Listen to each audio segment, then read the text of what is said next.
नमस्कार, मैं हूं अमित पालित और इस वक्त की बड़ी खबर आपको बताएं कि राम मंदिर पर नया फॉर्मूला सामने आया है।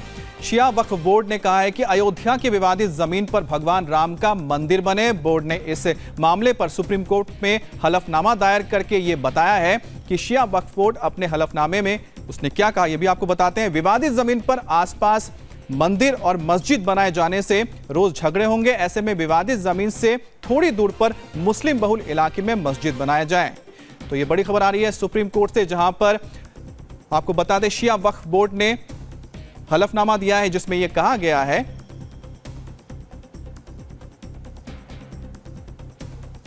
तो आपको बता दें, तो बड़ी खबर जो आ रही है सुप्रीम कोर्ट से आ रही है, जहां पर राम मंदिर को लेकर नया फॉर्मूला सामने आया है और शिया वक्फ बोर्ड ने इस पर हलफनामा दायर किया। इस पर ज्यादा जानकारी के लिए बात करेंगे हमारे संवाददाता मनीष झा से। मनीष, बताइए। देखिए अमित, 11 अगस्त को यानी 3 दिन के बाद सुप्रीम कोर्ट में अयोध्या मामले की सुनवाई होनी है और पहली बार किसी मुस्लिम पार्टी की तरफ से सुप्रीम कोर्ट के सामने एक एफिडेविट दिया जा रहा है। शिया वक्फ बोर्ड ने 30 पन्ने का ये एफिडेविट दिया है और इंडिया टीवी के पास ये एकमात्र एफिडेविट की कॉपी है। इस कॉपी के पेज नंबर 14 में शिया वक्फ बोर्ड ने ये बात कही है कि उस जगह पर जो विवादित जमीन है वो भगवान श्री राम, जो मर्यादा पुरुषोत्तम श्री राम है। मैं आपको पहले वो लाइन पढ़ के सुनाता हूं जो उन्होंने एफिडेविट में कहा है कि मस्जिद can be located in A Muslim dominant area at A reasonable distance from the most reward place of birth of मर्यादा पुरुषोत्तम श्री राम। तो उनका कहना यह है कि मर्यादा पुरुषोत्तम श्री राम के पवित्र जन्मभूमि से उचित दूरी पर मुस्लिम बहुल इलाके में मस्जिद बनाई जा सकती है।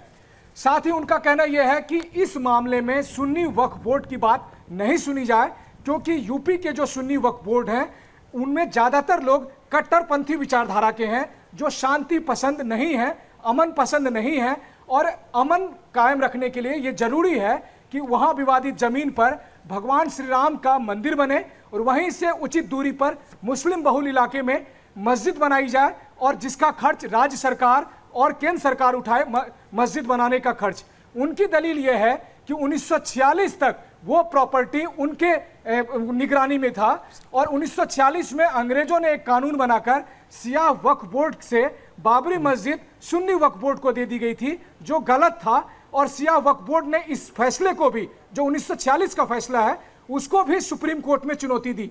शिया वक्फ बोर्ड का कहना यह है कि चूंकि 1947 में देश के आजाद हुआ, विभाजन की वजह से बहुत सारे दंगे फसाद हुए और उसके बाद फिर शिया वक्फ बोर्ड को भी समय लग गया ये पता करने में कि इसकी फाइल कहां है। इस बीच में हाई कोर्ट में मुकदमा शुरू हो गया था, तो हमने सोचा कि पहले हाई कोर्ट इस मामले का निपटारा कर ले।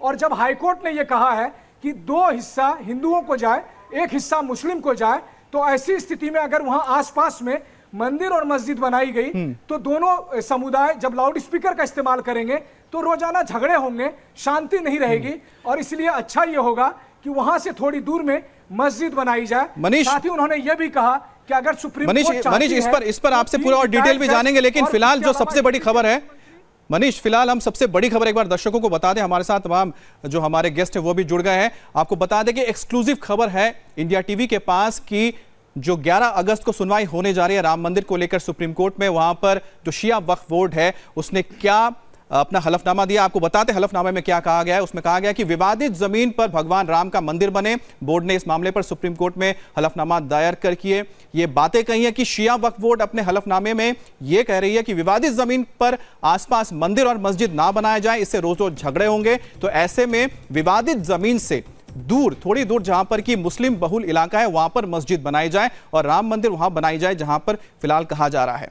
तो इस पर हम बात करेंगे। हमारे साथ जुड़े हैं कांग्रेस के बड़े नेता पवन खेड़ा। पवन जी, आपका रिएक्शन जानना चाहेंगे। एक्सक्लूसिव खबर ये इंडिया टीवी के पास है कि जो शिया वक्फ बोर्ड है वो सुप्रीम कोर्ट में हलफनामा दायर कर चुकी है कि राम मंदिर बने और जो मस्जिद बने वो थोड़ी दूर बने जहां पर कोई विवाद नहीं है और जहां पर कि मुस्लिम बहुल इलाका हो। देखिए, कोर्ट पहले भी कह चुका है कि आम सहमति से अब इस मुद्दे को सुलझाना चाहिए और कोई भी ऐसा रास्ता निकले जिसमें कि भविष्य में भी आपस में झगड़े न हो और आपस में कोई विवाद न हो, उसका सभी स्वागत करेंगे। मेरा ऑडियो में बहुत प्रॉब्लम आ रहा है, बहुत इको आ रहा है, जरा देख लीजिएगा। जी बिल्कुल, वो टेक्निकल टीम देखेगी, आप अपनी बात रखिए। जी, तो ऐसा कोई भी, लेकिन हमें समस्या सिर्फ इस बात की, जो जिस पार्टी का आज शासन है इस देश में और उस प्रदेश में, मुझे नहीं लगता कि वो चाहते हैं इस समस्या का निदान करना। उन्हें सूट करता है कि ये समस्या चलती रहे, जिससे ये समाज को बांटते रहें और अपनी राजनीतिक रोटी सेकते रहें। तो जब तक इस तरह की मानसिकता रहेगी हमारे सरकारों में या हमारी पार्टी में, जिस पार्टी का शासन है उसमें, तो भरोसा लोगों का और स्टेक होल्डर्स का कम है। पहले इन्हें चाहिए जीवीएल की पार्टी को कि वो भरोसा जीते लोगों का, तमाम स्टेक होल्डर्स का, और फिर इसमें कोई रास्ता ऐसा निकाले जो आम सहमति से निकलता हो।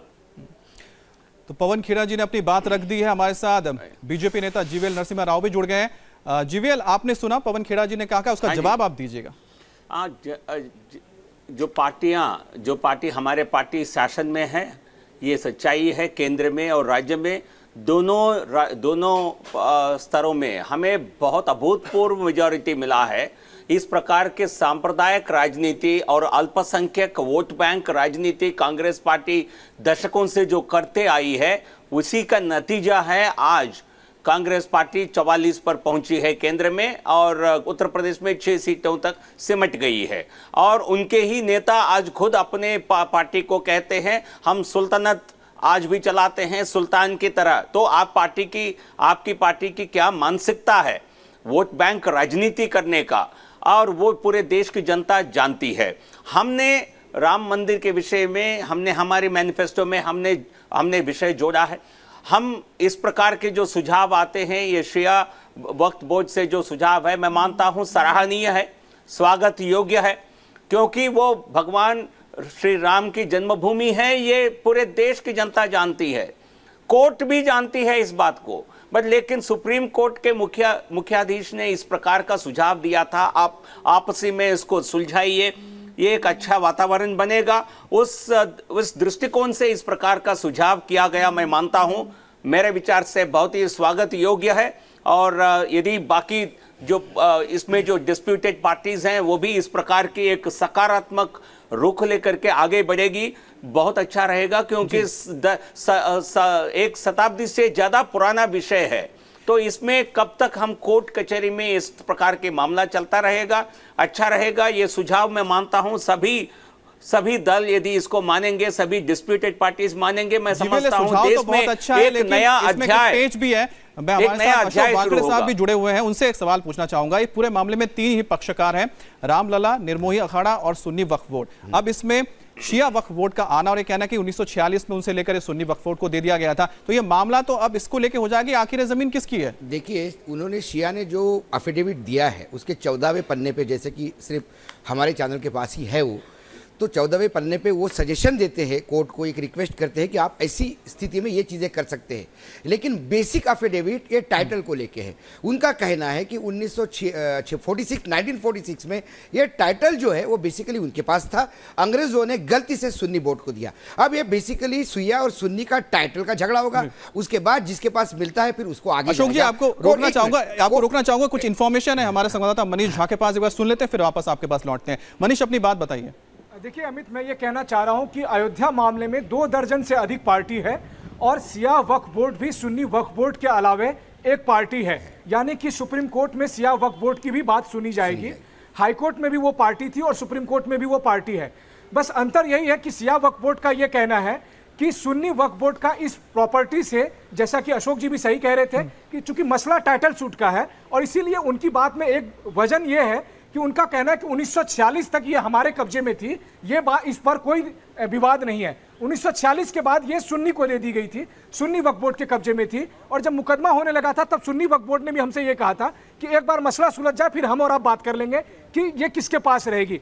अब उनका कहना है कि हम उस फैसले को भी सुप्रीम कोर्ट में चैलेंज कर रहे हैं कि जब अयोध्या मामले की सुनवाई हो तो इस बात की भी सुनवाई हो कि सुन्नी वक्फ बोर्ड या शिया वक्फ बोर्ड किसके पास ये टाइटल है। और इसलिए उन्होंने उस फैसले को भी, 1946 का जो फैसला है उसको भी चैलेंज किया है कि सुप्रीम कोर्ट उसको भी सुने कि सुन्नी वक्फ बोर्ड की नहीं बल्कि सिया के हक में ये टाइटल था। और ऐसी स्थिति में जी मनीष, एक बार देखी जाए जी मनीष, तो उनका ये अशोक जी, जैसा कि आप बता भी रहे थे कि ये पूरा मामला तो टाइटल को लेके आ जा रहा है। मैंने इसीलिए कहा कि हमारे जो कॉरेस्पॉन्डेंट है बहुत सही कह रहे थे, 14वें पन्ने पे भले ही उन्होंने सजेशन दिया हो, लेकिन बेसिक जो उन्होंने जो एफिडेविट दिया वो टाइटल का है। तो अब ये थोड़ा सा मसला और थोड़ा सा उलझेगा, लेकिन हमारे पास दोनों पॉलिटिकल पार्टीज के लोग हैं जिसने 60 साल सत्ता भोगी है, उसके बाद अब ये सत्ता में आए हैं। इन दोनों ने इसका पॉलिटिकलाइजेशन किया। जब कांग्रेस सत्ता में थी तो कांग्रेस आज बीजेपी को कहती है कि यूपी में आपका राज है, केंद्र में आपका राज है, आप क्यों नहीं इसको सॉल्व करते? आपने 60 साल क्यों नहीं किया जब पूरे देश में आपका राज था? आपने भी इसको कैश किया। दूसरी ओर आज बीजेपी कहती है कि जो कानून कहेगा उसके हिसाब से सोल्यूशन ढूंढेंगे। एक कानून का मसला हो गया है अभी। इसके पहले जब चुनाव में वोट मांगते थे तो लगातार राम मंदिर के वोट मांगते थे, तब किसी ने नहीं कहा। जब सत्ता में आना शुरू हुआ तब भाषा बदलती है और कहा जाता है कि अब कानून के हिसाब से हमारा कानून में न्यायपालिका में विश्वास है और मंदिर बिल्कुल बनना चाहिए, आस्था का विषय है, लेकिन मंदिर कैसा बनेगा ये अब न्यायालय तय करेगा। लेकिन जब वोट मांगना होता है तब न्यायालय की बात। पवन खेड़ा जी से बात करते हैं। पवन खेड़ा जी, 70 साल तक अगर बात करते हैं, 70 साल की आज़ादी में 60 साल तो करीब आपकी ही पार्टी ने राज किया है, दोनों जगह पे राज किया, चाहे केंद्र हो या फिर राज्य हो। और मैं ये जानना चाहूंगा कि जिस तरह से अब बात आ रही है कि जब शिया वक्फ बोर्ड ये बोल रही है, जब उसने कहा है कि इसका जो मालिकाना हक है 1946 में उनके पास था, उसके बाद इसको भी वो चैलेंज करने जा रहे हैं, अगर अब वो ये प्रस्ताव दे रहे हैं तो आपकी भी कोशिश ये नहीं होनी चाहिए कि जो बाकी जो पक्षकार हैं उन सबसे, आप भी एक राजनीतिक पार्टी है, आप भी उनसे बात करके उस बात को समझाएं और ये मामला सुलझा लें? देखिए, बिल्कुल आप 60 साल की बात करते हैं, अशोक जी बात कर रहे थे 70 साल और 60 साल की, तो ये मुद्दा सब जुडिस था और है। हम इस तरह की गैर जिम्मेदाराना पार्टी नहीं है कि एक सब जुडिस मुद्दे में जाकर एक मस्जिद जाके गिरा दी। उसके लिए तो न मैनिफेस्टो और न कानून न कोर्ट, और अब जब बनाने की बारी आई तो साहब अब तो न्यायालय तय करेगा। तो इस तरह की गैर जिम्मेदाराना राजनीति, हाँ मैं मानता हूं हमने नहीं की और ना ही करेंगे। खेड़ा साहब, जब राजीव गांधी ने ताले खोले थे, जब राजीव गांधी ने ताले खोले थे तब भी मामला सब जुडिस था। जब ताले खोले थे तब भी मामला सब जुडिस था। वो भी अशोक जी वो भी कोर्ट के ऑर्डर से हुआ था। माफ कीजिएगा, मेरे को बीच में मत बोलिए, मैं आपके बीच में नहीं बोलूंगा। ठीक है, आप बोल लीजिए। पवन जी, आप अपनी बात। रही बात हमारी पार्टी सबको जोड़कर बात करे तो साहब ये काम तो रूलिंग पार्टी का है, सब पार्टीज को बुलाएं। ये तो इतने घोड़े पे सवार हैं और एमएलएस खरीद फरोख्त करने में इतने व्यस्त रहते हैं, चुनाव जीतने की मशीन बन गए हैं, इनको कोई समस्या सॉल्व करने से कोई मतलब थोड़ा ही है। आप देखिए, कोई समस्या इन्होंने सुलझा के दिखा दी हो तो। पवन जी, आपकी बात से साफ है, आपकी बात से साफ है कि ये जो पूरा मामला है, इस पूरे मामले में अभी भी राजनीति होगी, लेकिन बड़ी बात लेकिन बड़ी, अशोक जी कुछ कहना चाह रहे हैं? बोलिए पवन जी। नहीं, अशोक जी ने बड़ा सही बोला कि एक और पार्टी जुड़ गई है अब इसमें, शिया बोर्ड। बिल्कुल सही बोल रहे हैं, ये तो और कॉम्प्लिकेट ही हो रहा है मुद्दा। तो जीवीएल साहब की, पवन जी वक्त बहुत कम है, आप अपनी बात रख ले। एक छोटा सा रिएक्शन मैं ले लूं जीवीएल से लेना चाहूंगा। जीवीएल जी, आप अपनी बात रख लीजिए, संक्षेप में रखिएगा। नो अमित जी, कांग्रेस पार्टी दूध से दुले नहीं है।